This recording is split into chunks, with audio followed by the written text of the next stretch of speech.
En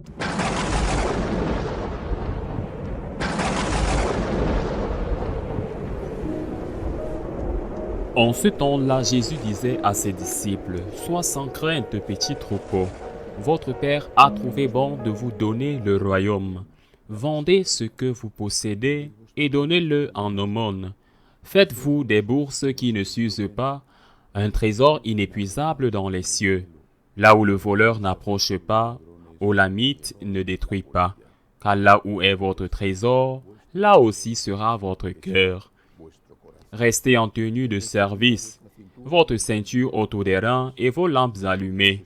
Soyez comme des gens qui attendent leur maître à son retour des noces pour lui ouvrir dès qu'il arrivera et frappera à la porte.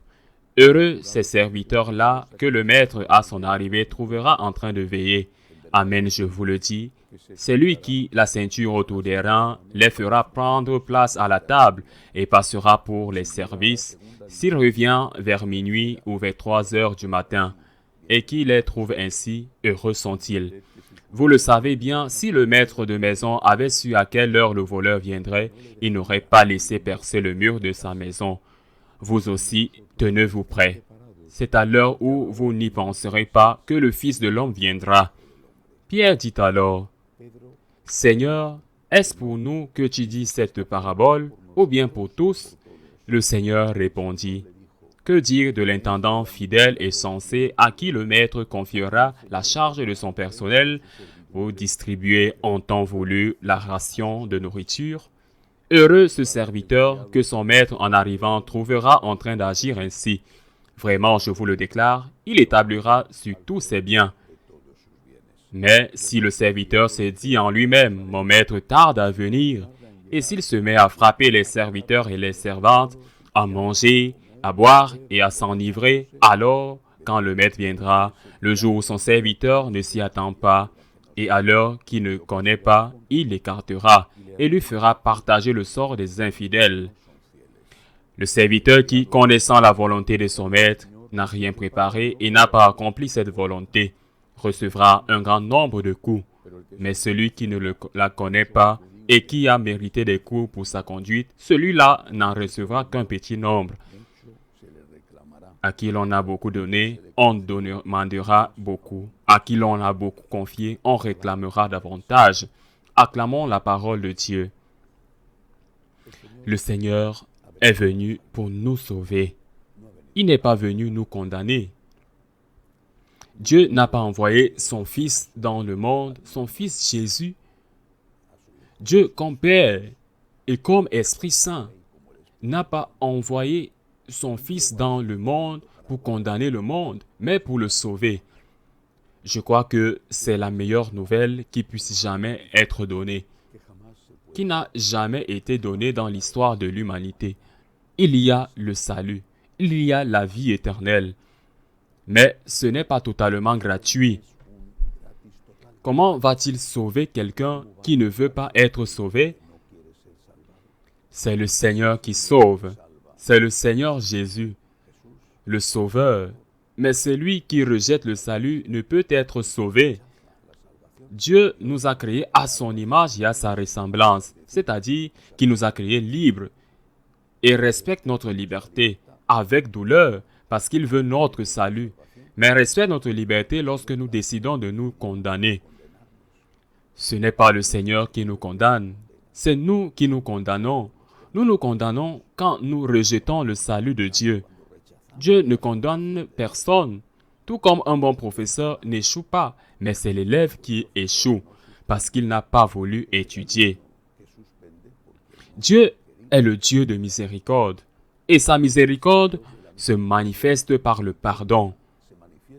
Mais comment peut-il pardonner à quelqu'un qui ne veut pas être pardonné?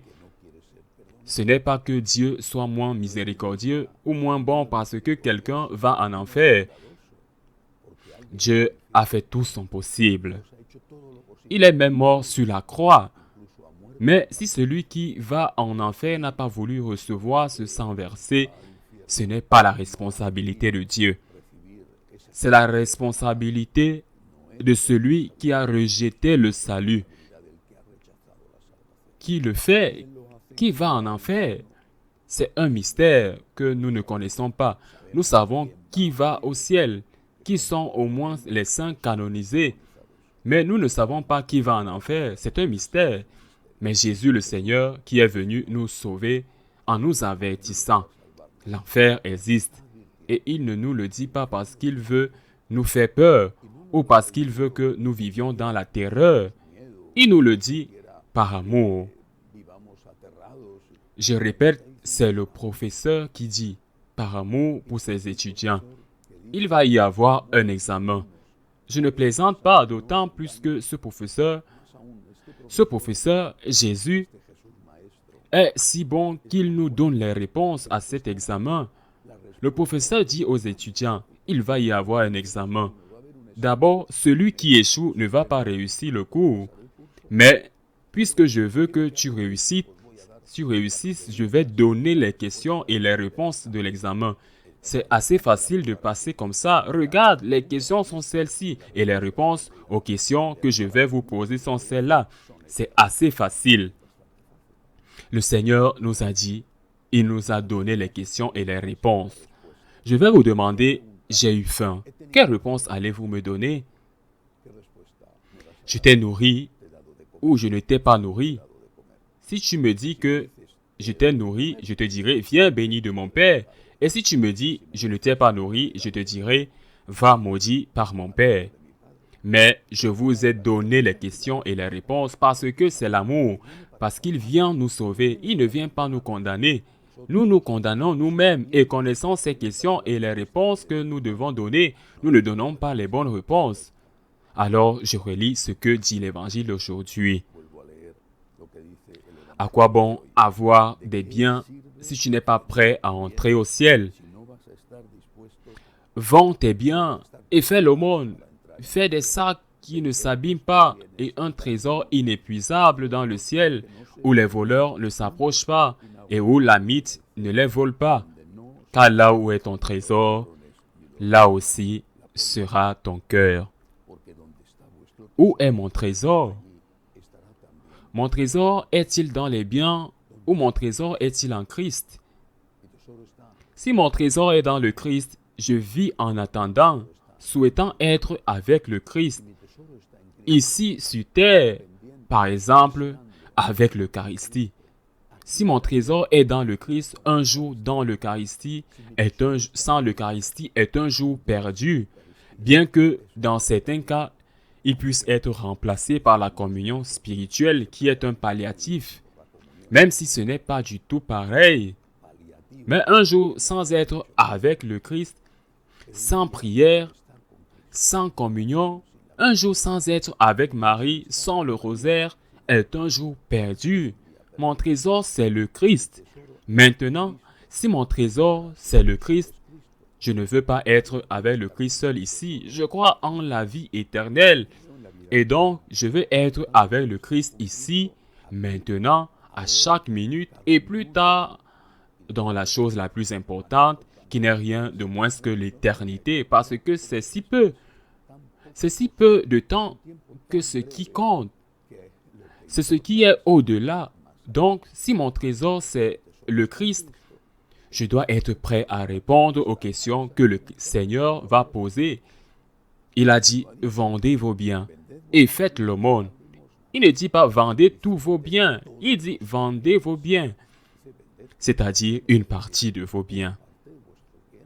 Faites l'aumône. Si vous vivez avec un peu plus d'austérité, si vous gaspillez moins, si vous dépensez moins, vous aurez plus à faire l'aumône. Au contraire, si vous ne pensez qu'à vous et qu'il n'y a personne d'autre que vous tout plus le vôtre, alors vous ne pourrez pas aider les autres. Bien sûr, il y aura des cas dans lesquels vous aurez besoin d'être aidé et ce n'est pas pour aider. Dans ce cas, vous pouvez toujours aider par la prière et grâce aux personnes qui vous aident. Chacun de nous doit garder à l'esprit que si nous voulons être avec le Christ, si notre cœur est en Christ, si nous aimons le Seigneur et voulons l'aimer ici et dans l'éternité, nous devons être préparés pour cela. La prière et la charité. Être ici avec le Christ par la prière, être avec le Christ dans la vie éternelle en préparant ce chemin avec la charité.